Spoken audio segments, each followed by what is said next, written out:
President Tew has his own credibility gap to overcome.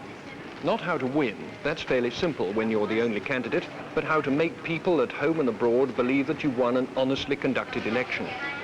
Part of the president's strategy was to invite observers to see the poll for themselves, among them Britain's ambassador to Vietnam, John Malton, and Sir Robert Thompson, the expert on counterinsurgency and special advisor to President Nixon. The ambassador had sent his staff out to look at what was happening in the provinces, while he toured the polling stations in Saigon. I asked him what he'd seen. Well, I can only comment on what I've seen, and I've been impressed by what I've seen today. I think the people have seen people voting in an orderly fashion without compulsion. Have you seen any evidence that people have been able to say no to President Tew? Oh, yes, I have indeed, yes. In what way? Well, I've seen that some ballot papers have not been put in envelopes, but have been torn across.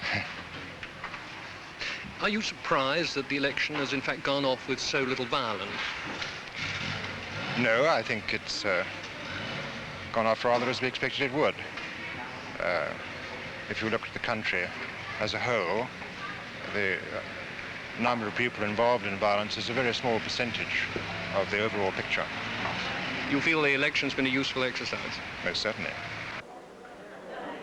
By mid-morning on Monday, the tally boards at the election centre showed that a massive 87% of the voters had actually gone to the polls. Some results seemed suspect. A 74% vote for Tew in Da Nang, for instance, was chalked up in Saigon, while journalists on the scene were reporting that the votes had not yet been counted. The final tally gave the president a 91.5% victory.